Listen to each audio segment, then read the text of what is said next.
Alright guys, today I'll be reviewing Impulse at Knoebels.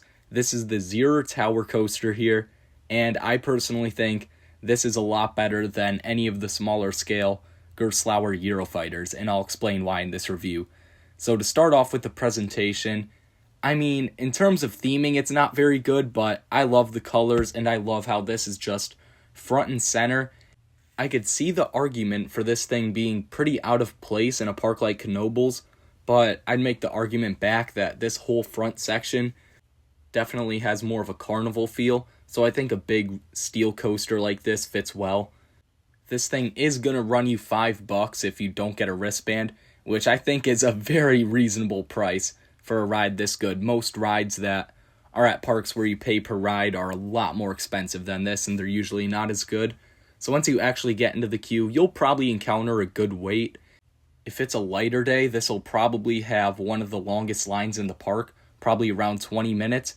But if it's a busy day, like it was on my past visit, where everything was just absolutely mobbed, this will still only be like 25 minutes. This seems to have a pretty consistently long line, so that's good, that you can pretty much always count on this thing having a pretty long line, but definitely not unreasonable to wait in. You're definitely going to want to do it at some point. So you're going to get up to the station and sit in your trains, and these trains are very nice. I used to actually not be a fan of these, but I've grown to love them. These are some of the best trains in the industry, and on my last ride, I will mention this before I get into the review, I got a ton of room. Not a dangerous amount, obviously, because then they, wouldn't be able to send the ride, but obviously a good enough room where I really felt that drop, and I was in the back row, far unload side, so pretty much best conditions possible to ride this. And the lap bars themselves are very good.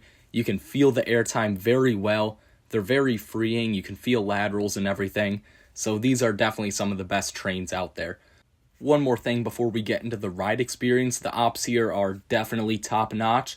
Just like the rest of Knoebels, these guys are some of the fastest around. They're not quite as fast as maybe Phoenix or Twister, but they're still right up there with the best of the best. They're part of the reason why I say Knoebels has the best ops in the industry. Yes, even better than Disney and Universal. So you're going to get that all clear and pull out of the station, take a right-hand turn up into that vertical lift hill. I love these vertical lift hills. It's so fun just leaning back. And I will say the lap bar can come down if you're not paying attention, which you should be. You should be knowing how to hold it up. So then you're going to reach the top of that lift hill and head down this first beyond vertical drop. And this one hits harder than any of the Gerstlauers. Yes, even Shellraiser. I've always said Shellraiser's drop kind of sucked. So this is definitely better than that, and even drops like Tantrum or SpongeBob, any of those. And I've sort of always thought this, even before this experience, that this just had a better drop than the smaller Gerstlauers. Obviously, Darien Lake only being an hour away from me, I ride Tantrum all the time, and I can say that that drop just doesn't hit. Even in the back row, yes, it's better in the back row, but not as good as Impulse is in the back row for sure. And then you add the room I had, and that is definitely one of the best beyond vertical drop experiences I've had. Obviously, it's not even close to Maverick or Iron Gwazi, any of those beyond vertical drops. But in terms of non-ultra elite coasters, this is really better than any beyond vertical drop out there. After that drop, you're going to hit a pretty intense valley. You'll definitely feel the G's in there. And you're going to sustain those G's all the way up into the Cobra Roll. And the Cobra Roll itself isn't very whippy at all. If anything, it's more floaty. You get a little bit of hang time. But then coming out of the Cobra Roll, you get some more amazing positives. And then you hit a little straightaway, definitely feeling the sense of speed. And you hit a vertical loop, which actually piles on some good positives. Definitely nothing too intense, but you definitely feel some good G's throughout there, and it's very sustained. And something interesting about this is, if you look at it, it looks way too circular. It looks so much more circular than pretty much any other modern loop. So then after that loop, you're going to sustain the positives a little bit after you come out of it, not very long though, because you're going to hit the worst part of the ride, and that is this turn going into the Helix, which is definitely a dead spot, nothing going on here, and the same can be said about the Helix. However, after that comes another amazing part of the ride, and that is this Heartline roll.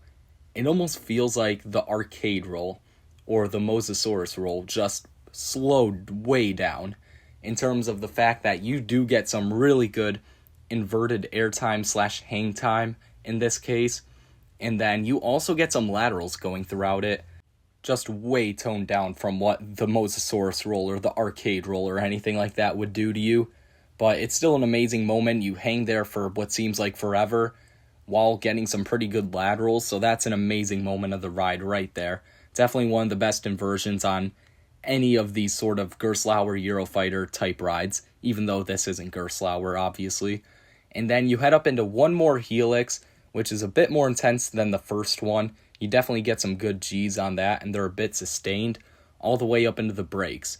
So that's your ride on Impulse. Overall, there's a few valleys towards the start of the ride that are a bit shaky, but I really feel like they don't do anything to add to the ride, in my opinion. Again, I know it's weird, but I think shaky rides are more intense and aggressive, but that's just my take. For anyone who doesn't like that, then you don't really have to worry because it's not a rough ride. So overall, Impulse is just such a good ride, such an underrated ride, especially when it's compared to rides like Tantrum and Daredevil Dive that definitely aren't as good. So for Impulse's final score, I'm giving it a 7 out of 10, given it's a pretty good 7. It's definitely not an 8. It's not up there with rides like Superman Ride of Steel for me, but it's definitely a very solid addition to Knoebels. And in my opinion, it's right up there with Twister for number 2 in the park. It could really go back and forth, because this thing has some sneaky elements that will definitely impress you if you're expecting a ride like Tantrum or Daredevil Dive. So that's my review on Impulse at Knoebels. Let me know what you guys think of this ride down in the comments below, and make sure to like and subscribe, and I'll see you guys next time.